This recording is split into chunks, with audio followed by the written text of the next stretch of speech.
he's a strong player. But last season in advanced, he was incredibly good, and we'll get back to those stats afterwards because these players, they want to go for the fast and furious executes. They're going to start to make their move on very quickly here. Already scaling up towards the A bomb site landmass. I mean, forced to play the shotgun op, and he's not able to convert. Polo does find a quick trade here, but it's still the site giving up. And look at this, and Shaniak, he doesn't even go for the shotgun op. He has his trusty side armor, the Tech 9, 2v3, and they've already taken site.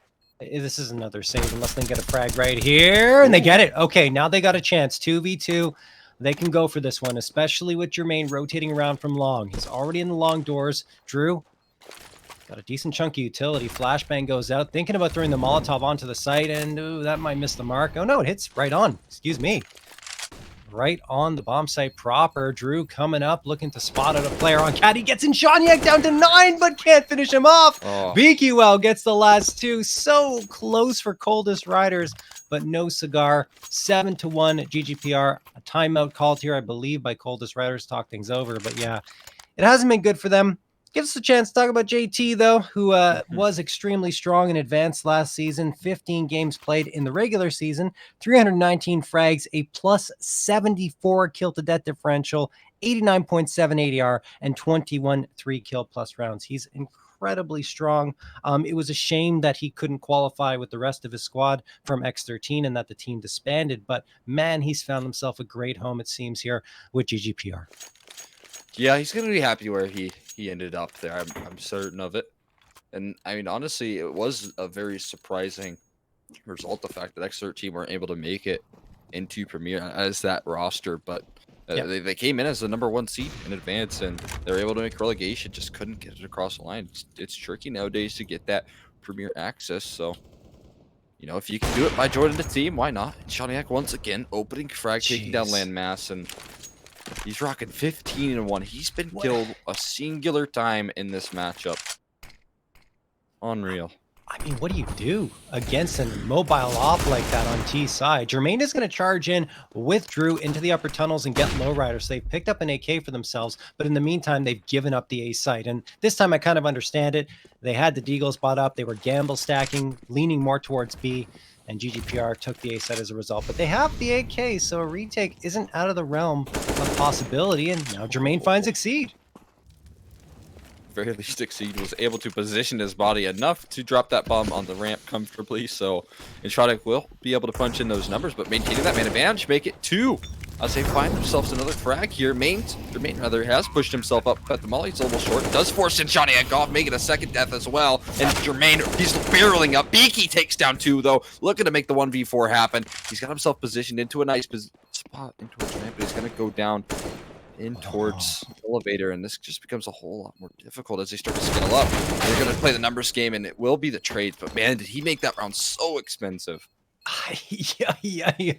A 4v1 turned into a 1v1 by Beaky. Wow, and Coldest Riders will get the defusable. Yeah, you're absolutely right. At least getting the guns out of the hands of the Coldest Riders, because they were on an eco round, so they could afford to lose everything in that round. But no rifle saved over, so making it more expensive in the long run since they have to buy up here. GGPR, though, they still got the 5-round lead. They got plenty of cash to work with. They're going to bring 4 AKs and the op into this one once more. But yeah, that was a little sloppy on in fact, just getting the bomb planted, it took too long. Yeah, it was dropped down towards ramp for quite a bit. They had time to go and grab it, but it just delayed it out a little bit too long and allowed for positions to be scaled up. Nice opener right there, but Lowrider takes one right back again. It's always Coldest Riders finding some sort of opener and then immediately getting responded on. They just can't find an answer to these positions, but, well, maybe their answers can be missing smokes here from GGPR, because I've seen a couple of them. One's a second. But up catwalk. Let's see if Lowrider can get anything done. Yeah, Drew. Oh, walk right into him through the smoke. Drew gets headshotted. Luckily for him, Jermaine's around that corner to get the trade, but Jermaine takes a lot of damage in that engagement. Now it's 297 HP for GGPR up against 219 for the Coldest Riders, and Jermaine didn't throw the smoke onto the Molotov. As a result, BQL will take him down. I think he wanted to throw that smoke for another reason. Then the Molotov came right at his feet, so he couldn't adjust in time. And now you're going to see Coldest Riders completely out of position. That's heartbreaking for them because right after a really great second round victory, they have to fall back and save. And even such a good game plan in that last, or rather this round as well, where they had that catwalk aggression, they had the 4v5, but Lowrider in lower tunnels immediately finds a response. On top of that, he makes his way up towards catwalk. They have a flash play towards it, and of course, Lowrider is just sitting inside the smoke, ready to headshot any poor soul that walks his way through it. So, GGPR, able to avoid out on Coldest Riders, stringing rounds together, and getting any sort of comeback into this half. Yeah, there's the 8th round for GGPR once more. I think it was 8-1 for them on Mirage, and now, well, pretty similar, 8-2 in their favor this time, starting on their T side. In fact, no, they started on T side. Oh, no, excuse me. They started on CT side of Mirage. Anyway, match going to be paused here. Looking at that scoreboard, and Shonyak still hanging around 15. It's been BKWow stepping up to the plate, getting 10, and right behind him, Exceed at 7. Over on the Coldest Rider side, Drew at 8, and he's the only player at a KDR of 1 or above. Everyone else below it. It's been a bit of a struggle for the Coldest Riders, trying to get things going, heading into this 10th or 11th round of action, excuse me. I don't know. It's hard to go up against GGPR if they're taking those aim duels. It's just they're playing so well right now, GGPR. They're hitting all their strides. Everyone's showing up, and Shonyak and Exceed have been key. Speaky as well, and Dust too has been so nice. But now B-Rush, this is exactly what they need. Nades have done so much damage, and Drew will take 2 free kills as they were both knocked down solo, making a triple as Beaky gets found out as well. And maybe a flawless round is exactly what they need, and they might just get it. Landmass finds a single op shot. Now it's just in Shonyak in the 1v5. Position known, bomb down, and CT side control. And now they can take spacing, try and play the numbers game. And, 5 alive is exactly what you want to see. Yeah, absolutely. And Shonyak, they're going to charge right into T-spawn. I'm not sure I like this for the Coldest Riders because they've struggled in these aim duels, but no, Jermaine wins the day, and there's the clean round victory, like you said, that the Coldest Riders needed, in fact, and they looked more convincing in that round than any other round, both on Mirage and Dust 2 so far. Surprised to see GGPR really change the pace that much. When things are working so well with their slow defaults, so they just go for a straight-up B-rush. Look at the weapons that Coldest Riders have as well. 4 AKs and an AWP to work with right now. That's a lot in terms of defending. So, I mean, an 8-7.5 is still possible. It's still doable here. And on top of that, the economy is very low for GGPR. Yeah, Coldest Riders.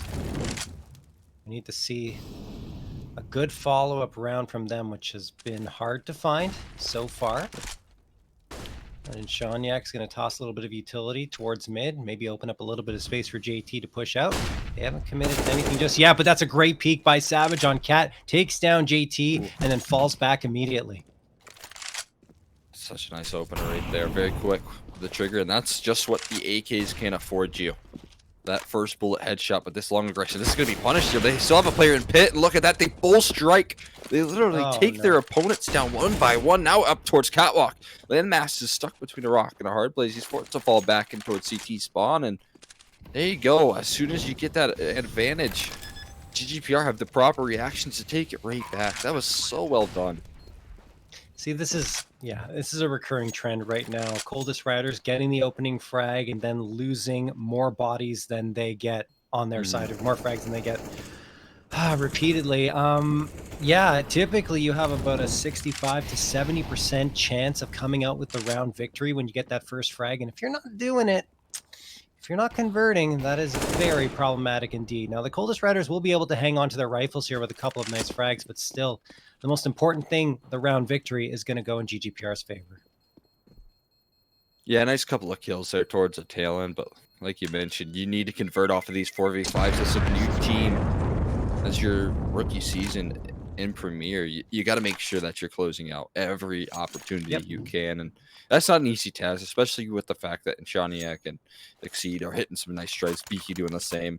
So, you can't knock them too hard, but again, they really set themselves up for success right there, but unable to convert.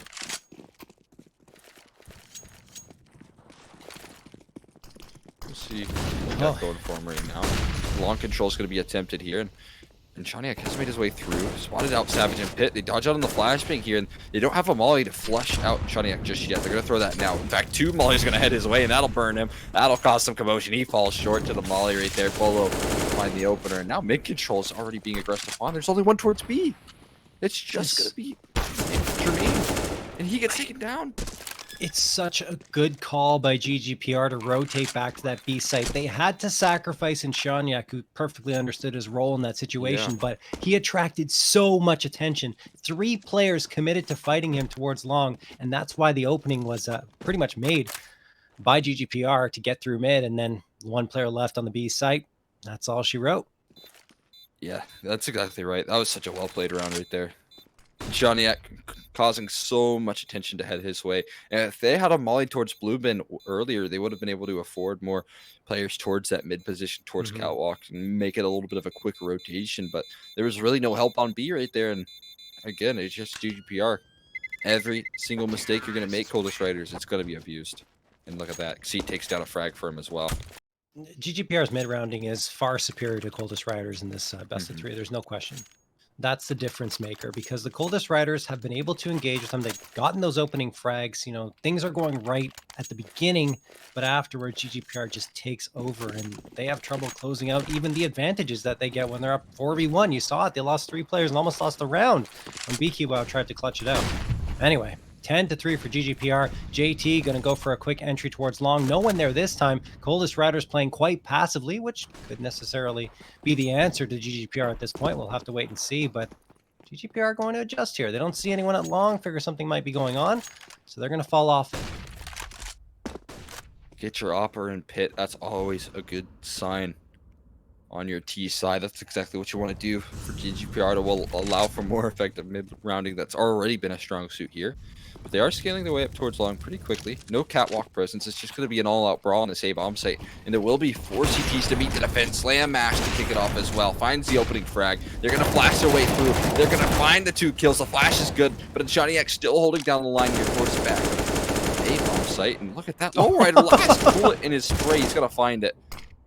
But eventually, I think he will be found out. And he's totally isolated from the bomb, unfortunately. So maybe another Coldest Riders round.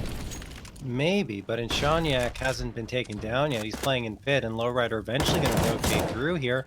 Now he goes down. That's a great flashbang, by the way, by Savage to open up so much space for Polo to go through that smoke. And you kind of saw it setting up that way as Polo was waiting very patiently for his opportunity. And yeah, good execution from the Coldest Riders, and Shaniak won't get another one. Polo the quad kill, and the Coldest Riders pick up a 4th round. Nicely done. Much needed 4th round, but we saw in the previous that 4 wasn't enough, so maybe 5 can be. We'll see if that's the case here. They got a good chance versus a couple of lesser weaponry in the MAC-10 and JT only having Tech 9 to bring out for this one, but we'll see what they got in store for us. Early position from Landmaster. He's going to peek down the middle, it seems, but right now, 4 players on the T side set up towards long, and that's seemingly where plays got to be made. Is that a missed Xbox smoke, I believe? Might be. I don't know if Landmass can capitalize on it. Yeah, that is a missed Xbox smoke. GGPR. They're good at shooting some heads, but some of these nades need to be cleaned up. Oh my god, though, Savage. Finds himself the opening too.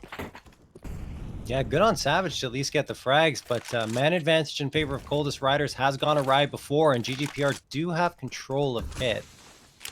Looks like they're going to fall off of it, though, and just fake the execute towards the A site, which I do not mind. You saw Jermaine on the minimap kind of leaning towards going to B, and instead, because that smoke is thrown, sticks around the A site a little bit longer.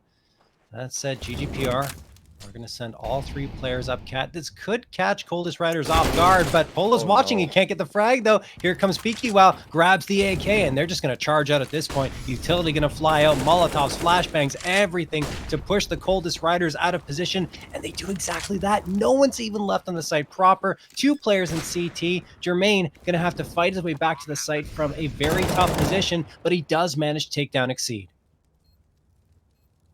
Fantastic start in the recovery of the A-bomb site. Landmass, chance to find Beaky, nails the shot as well, going for the jumping up. Last player is posted up. It's going to be Low Rider. He gets taken down as well, and it is going to be that 5th round for Coldest Riders. We'll see if it is enough to come back into things, but at the very least, we get a little improvement in the first half of the play. That could have gone very wrong very quickly, but Jermaine managed to regain control of the round. And yeah, just basically by going into elevator and getting that frag towards Cat, which they weren't really looking for, where GGPR, that's what made the difference. And after that, Landmass pitched in as well with a nice op shot. So yeah, I mean, better than 11-4, still a 5-round deficit against a GGPR squad that has looked quite good. Yeah, it's going to be a long road ahead again. This is going to be GGPR's map pick. They have, I mean, a pretty decent record on it. Yeah. Like, it's just more comfort for them as well. So CT side is going to be a whole lot easier. You'll really nail down those rotations. I mean, I saw one round that Coldest Riders were trying to hit that catwalk boost. They couldn't nail it down to perfection, and so they just called off the play entirely. They ended up losing the round. So you won't see much of that from GGPR, although you will see a couple fluffed smokes from here and there. Well, it was 1. Let's be easy on them, right? I think it was 3. I was 3 was that it? I saw. Oh, you're Yeah. right. You're right. There was the one earlier in the round towards the B side, and there's that one, but it's okay. Long smoke, B, doors. I mean, I'm a little bit hard on utility. But I hear you. it's all good. It's all good. They're still winning, so it didn't matter. They are still winning, but you make a good point, because if they were making that mistake against a team like maybe Triumph or Party Astronauts, then things could be much more problematic. But for them right now, it's against the Coldest Rider squad. That's a bit of nerves. They're still finding their rhythm in Premier, and GGPR at least able to capitalize on that when it counts. Coldest Riders are going to come out here. 4 players all the way towards long. GGPR is playing for the retake, it seems. We'll see how this works out. I don't often like retake situations, but worth a shot here. They got the flash wings up. They're going to try and retake actually before they can even get on towards site. He's going to find himself an opening pick here, making a double, as he eventually will be found out by Drew. So we're going to see some catwalk aggression. And Shaniak, he has to be quick on this flank, otherwise it'll get too dicey. But look at that. Polo, he's been knocked out of the round. And now into a 2v2. Savage looking to scale up towards site. Exceed, fighting for his life here. Same with Savage. They need to find it, and eventually Drew will be able to long range tap away Exceed with the Glock. And Beaky, rather than Shaniak, in a really rough spot right now towards Gandalf. Yeah, bomb gonna get planted. Yeah, he's not going to have much left to work with if he doesn't tap some heads soon. And he does get the shot on Drew, trying to find Savage, who manages to connect with the headshot to get him down to 18 HP. Oh, and Shaniak just barely missing that one. Down to his last bullet and misses the shot. Oh, no. He's jumping around looking to pick up another USPS. He does, but no. Savage denies it. Coldest Riders pick up the pistol round in the second half. That's something they couldn't do on Mirage. They cut the lead to 4. And now things could get very interesting. Yeah, that's an important one right there. I often even consider a bomb plant for T-sides a pistol round win at this point with how the economy's rolling. But even winning that round and getting an extra tick on the board is a great start to the second half. We'll see if they can continue to convert off of it, as we're going to see a force buy in play here for GGPR. And a lot of scouts being invested into this one. Oftentimes, these rounds can get really dicey quickly.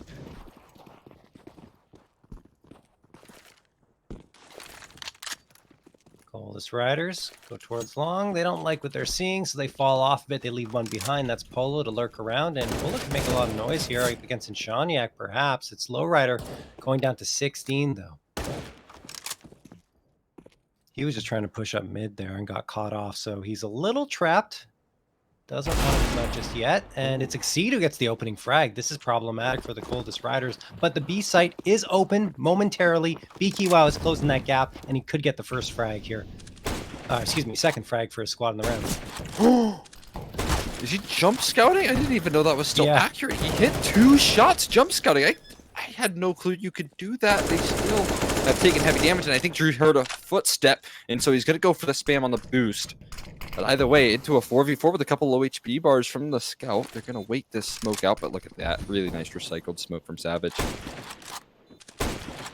I like this boost here. BKY has a cheeky little angle onto the site, but given the situation, how hard it is to retake that B site, Yeah. and GGPR not having much money, they're just going to fall off of it. But yeah, jump scouting is not as accurate as it was before, of course, but Okay. it's more skill based now. If you hit your shot at the apex It's of like your at the jump, peak, right? then it's extremely accurate. Yes. Yeah, Okay. the peak. Yeah, apex peak. I'll have to keep that in mind. It's fun stuff. Beaky will eventually find himself a kill. He looks like he's gonna downgrade himself onto a Galil, unfortunately. But Wow. Yeah, the Coldest Riders actually took up pretty much everyone, so Yeah. not much of a save coming through. that's huge as well. Not having to worry about those deagles and scouts in play is it's always a pain off your shoulders. So the fact that they're able to do that, very nice stuff.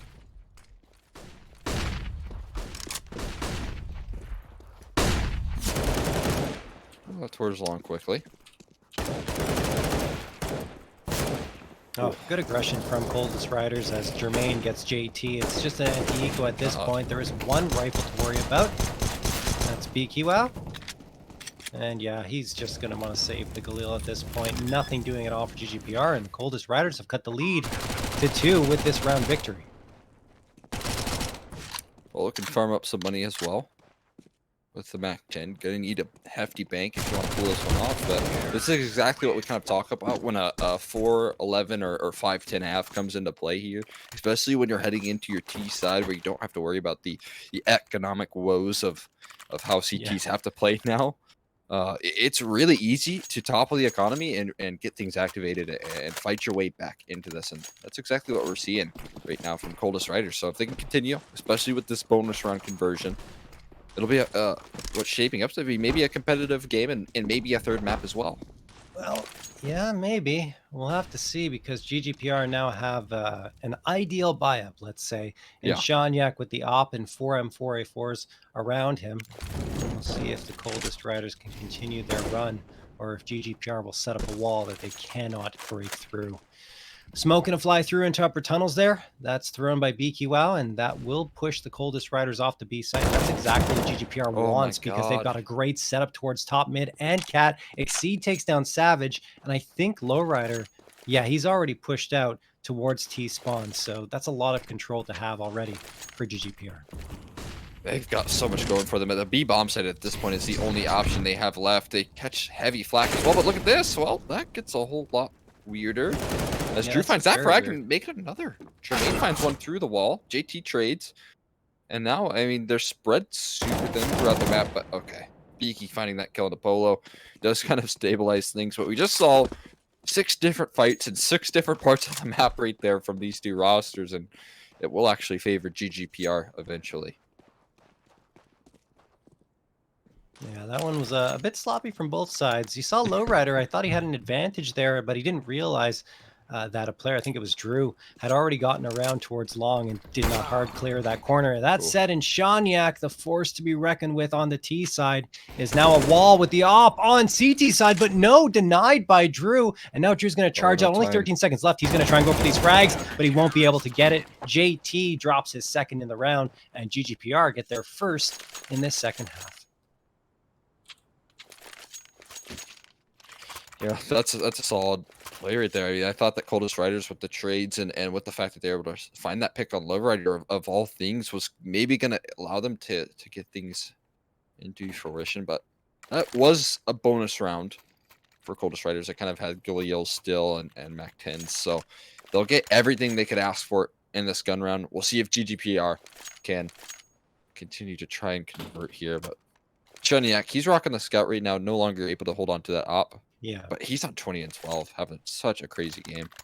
Oh, yeah. He's really been looking quite lethal. Surprised, honestly, that he didn't hit that shot towards long. But, you know, credit to Drew, I think it was, who got that headshot on him. 11-8 GGPR. Timeout called by Coldest Riders to talk things over, but they're ready to rock once more.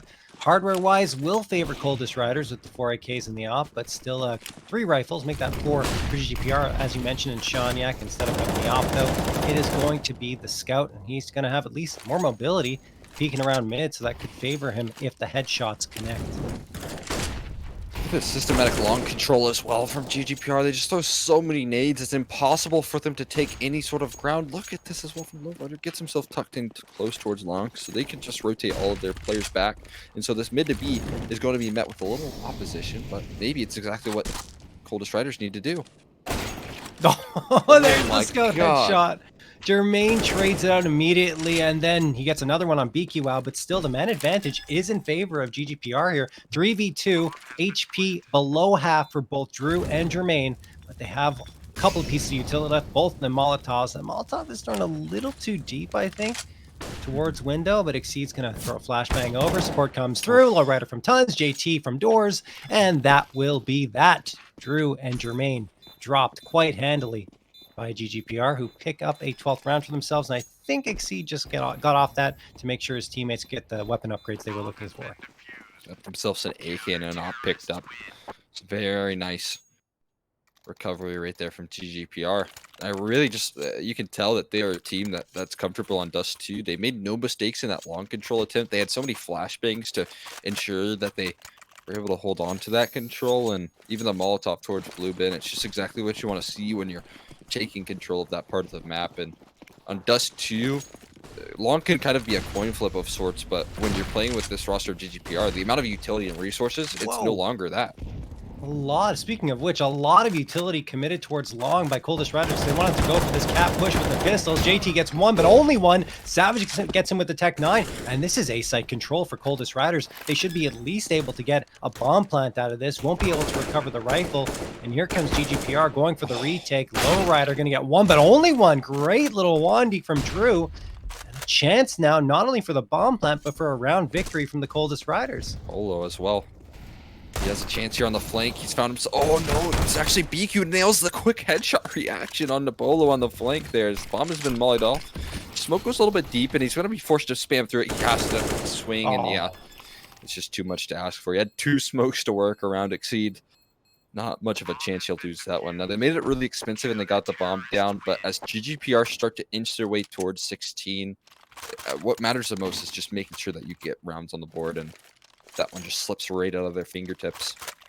Yeah, Coldest Riders. I mean, it looked so close to being converted on the pistol buy-up, but just not to be. And Exceed played that so well, tossing the smoke, knowing that there was no visibility for the Coldest Riders player to come through there, and he had to peek around the corner. And Exceed just gets the easy frag. All right, so here we go. 3 rounds away from taking the 2-0 victory in this best of 3. Our GGPR and Shania going for a lot of aggression. You don't see that very often. Pushing out to Xbox with the op. He had the smoke to cover his advance, but yeah, Savage goes down. Really didn't expect that to happen. Not at all. And you can see that there was even a game plan to try and allow for a retreat from Exceed. He was overcommitted towards mid. He could have been found out on the fall off, and I think even Savage's cross here was positioned more up top to try and find the fall off. And Shaniak knows exactly what to do in those situations, and that might be experience, that might just be hitting your stride, but it looks so good when GGPR is doing it. Ooh, I don't like that. GGPR almost getting a little over aggressive into the tunnels, and now Shania getting tapped down to 22 HP. Luckily for him, BQWow is there to support. He gets one, and they're trying to clear Beaky, and Shania gets one to his name as a result, but it's Jermaine again with 2 entries, and Polo comes through mid to do some damage. But it Exceed and Lowrider, honestly, I thought Jermaine was going to have the momentum to carry him forward into the site, but Exceed again is there to deny. Yeah, I mean, that was a great effort right there. It's been a lot of those for Coldest Riders. It's been a lot of nice attempts, but GGPR is looking like a force to be reckoned with right now. And no bomb plant this round. They're not so fortunate to get that. So instead, it's going to be pistols in play, and most likely match point in play as well for this GGPR roster. And once again, look at the amount of utility. Polo's on 10 HP. He's on a heavy watch, and yeah, he'll burn to the molly. It's so nice how they take long control. It's perfect.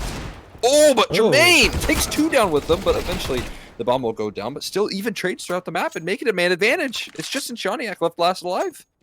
I mean, Jermaine has been the thorn in the side for GGPR. What is he up to now? 19 and 18, tied with Drew at the top of the scoreboard, but he's been the one getting those multi-kills round after round after round. Not getting rewarded for it, but this time, maybe he will. Pistols were the only thing that came out for Coldest Riders. Now they got the 2v1 and AK picked up in Savage's hands, and Drew likely going to rotate around towards long to upgrade to a rifle as well. And Shonyak is just trying to clear towards B as well. He has no idea that Coldest Riders have hightailed it out of there and are now heading for a potential long hit. There's no smoke for the cross, and I think that might be to the favor here of GGPR. Oh, yeah, absolutely. Okay, they still don't have a smoke. Okay, yeah, they have no smokes. I was getting worried there. Yeah, that's a freebie for Shonyak making a double. Of course he wins that one. Perfect position. Clears out all of B, and he knew exactly where he needed to head. And yeah, he thought they had a chance right there. Not quite. And Shonyak, of course, is going to shut that down. And the great part about it is, it wasn't even with the off that time, with the M4, two beautiful taps, no hesitation at all in switching off to that rifle.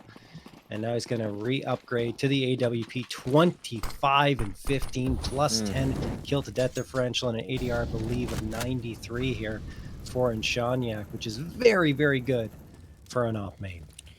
Yeah, that's what you want from your off-field. Look at this play from Polo, fast out towards mid. They're going to try their luck towards it. Beaky nearly on the ace. He just shuts it down single-handedly. Polo needs a transfer here, and he's going for the Glock now. It might be Polo to try and claw his way back into this one. And Shonyak's on 1 HP, and I don't even know how this has come down to a 1v1. He still has to cross, and it's still up against Shonyak, but there's a smoke to allow for the cross. And a re-smoke as well to continue to draw out Shonyak's attention. Lowrider through the nade, didn't even have to. All the frags had come through, and Beaky goes down to the nade after that. Lowrider gets dropped, I think, by Polo. Yeah, and everything just kind of snowballed into a mess of absolute chaos. And GGPR end up in a 1v1 with Shonyak only on 2 HP. But now he's got the great positioning. Is he watching towards the B site? No, he's actually hanging around, seeing if a Polo's going to come out from the window. He must have heard that scope. And Polo going to stick the flange. And Shonyak going to win this one. He is! And Shonyak, the star throughout this entire BO3, adds a little salt to the wound. Okay. I thought he was going to throw the nade for a second. That would have been a bit of a problem. But it's going to be a 16-8 finish in favor of GGPR. There's the nade. Celebratory nade, so to speak, for Shonyak. After the defuse is key. Yes, after the defuse, please, Shonyak. Do not throw it before then. That would have been very bad. But yeah, 2 16-8 finishes here for GGPR. They looked very strong. A few miscues in terms of utility, but overall, I'm excited by the addition of Exceed and even JT, who looked good. That was a very exciting debut from GGPR. That was what I was hoping. We saw exactly what we wanted to see from a team that's been in Premier for multiple seasons versus a team that just snuck by into this season. So very strong stuff. And like you mentioned, Exceed played fantastic, and Shonyak as the AWP player, of course, 2 clutches to win the game is exactly just leaving off where he started in last season. Absolutely. I loved Shonyak's play throughout this best of 3. He's been a joy to watch. I've been casting him all the way back into ESEA Advanced, and when he was playing for Dogs of War, that's a long time ago. But yeah, he's been a great player since then. He's actually the only player from that roster still in Premier, but you can see why. He's unreal with the AWP. And I don't want to throw Coldest Riders under the bus either. In their first match in Premier, they looked pretty good. I mean, they had the nerves as you would expect, but a lot of these rounds, they were getting the opening frags. They just couldn't close it out. Yeah, I think they should be happy with what they showed, and I think they have a lot to learn from what they can watch the demos back. They can see what exactly went wrong, and I think they'll learn a lot from this matchup because GGPR was a team that abused their mistakes, and that's what you want to see. Only time will tell how they're able to shape up in this season.